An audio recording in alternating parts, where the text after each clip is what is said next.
फैजाबाद जिले की एक रात की बात है।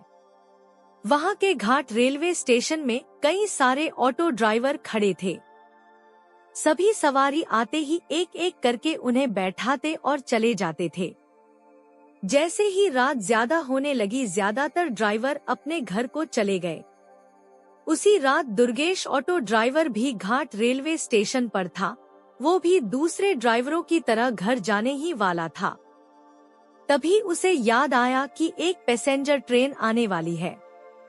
दुर्गेश और 3-4 ऑटो चालक उसी पैसेंजर ट्रेन के इंतजार में रुक गए। तभी जोर जोर से बारिश होने लग गई।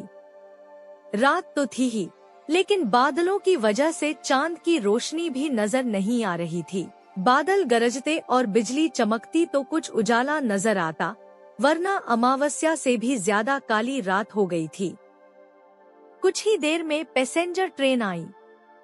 दुर्गेश को ट्रेन से एक खूबसूरत सी लड़की उतरती हुई दिखी, जिसके कंधे पर एक बैग और हाथ में एक सूटकेस था। वो लड़की सीधे दुर्गेश के पास गई और कहने लगी कि मुझे रामपुर जाना है। दुर्गेश ने कहा कि अभी बहुत रात हो रही है, इसलिए 700 रुपए किराया लगेगा। अगर आप सुबह जाएंगी तो मैं 200 रुपए में ही छोड़ दूंगा। लड़की ने जवाब दिया, मुझे अभी जाना है, आप ले चलिए, मैं पैसे दे दूंगी। दुर्गेश ने कहा, मैडम आप पहले पैसे दे दीजिए, मैं आपको सही सलामत घर तक छोड़ दूंगा। लड़की बोली, अभी मेरे पास सिर्फ 300 रुपए हैं, आप ये रख लीजिए, घर पहुंचते ही आपको बचे हुए 400 रुपए दे दूंगी। इतना सुनते ही दुर्गेश ने कहा, ठीक है मैडम, आप ऑटो में बैठ जाइए। कुछ ही देर में दुर्गेश ने उस लड़की को उसके घर पहुंचा दिया। वो लड़की ऑटो से उतरी और घर के अंदर चली गई। दुर्गेश अपने 400 रुपए के इंतजार में खड़ा रहा। आधा घंटा बीत गया, लेकिन लड़की लौटकर नहीं आई। दुर्गेश के मन में हुआ कि अंदर जाकर देख लेता हूँ कि वो अब तक क्यों नहीं आई। उसने घर की घंटी बजाई और जोर जोर से आवाज लगाने लगा। तभी एक बुढ़िया ने घर का दरवाजा खोला। दुर्गेश ने उससे कहा कि एक मैडम यहाँ ऑटो से आई थी, उन्होंने मेरे 400 रुपए देने हैं, वो अब तक पैसे लेकर बाहर नहीं आई। बुढ़िया ने हैरानी से पूछा, कौन मैडम? यहाँ तो मैं और मेरे पति के अलावा और कोई नहीं रहता। हाँ, मेरी बेटी पहले रहती थी, लेकिन वो 5 सालों से यहाँ नहीं रह रही है।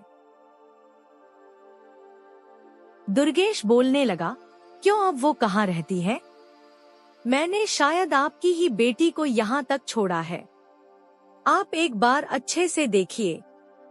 बातों ही बातों में दुर्गेश की नजर सामने दीवार पर गई। वहाँ उसी लड़की की तस्वीर लगी हुई थी, जिसे वो ऑटो में बैठाकर लाया था। दुर्गेश ने बुढ़िया से पूछा, वो दीवार पर जिसकी तस्वीर लगी है, वो आपकी बेटी है? बुढ़िया ने जवाब दिया, हाँ, वो ही मेरी बेटी है। क्यों, क्या हुआ? तुम ऐसे क्यों पूछ रहे हो?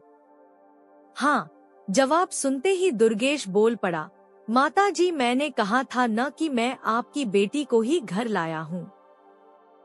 यही मेरे साथ ऑटो में बैठकर आई थी। आप अब जल्दी से मेरे पैसे दे दीजिए। देखिए, सुबह भी हो गई है, मैं कब से यही खड़ा हूँ। बुढ़िया ने दुखी मन से कहा, बेटा, ऐसा नहीं हो सकता।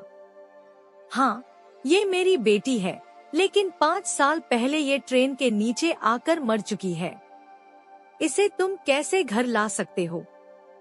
ये सुनते ही दुर्गेश के होश उड़ गए। वो तेजी से वहाँ से भागा। जैसे ही वो ऑटो के पास पहुँचा, तो देखा कि उसकी सीट में 400 रुपए रखे हुए थे।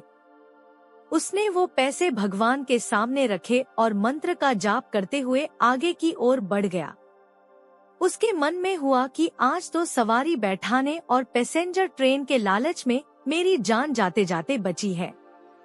उस दिन से दुर्गेश ने रात को ऑटो चलाना ही बंद कर दिया। वो सिर्फ दिन के समय सवारी लाता व ले जाता और रात को घर में आराम से सोता है। कहानी से सीख, दिन में काम करने के साथ ही रात को आराम करना भी उतना ही जरूरी होता है, नहीं तो ज्यादा लालच भारी पड़ सकता है।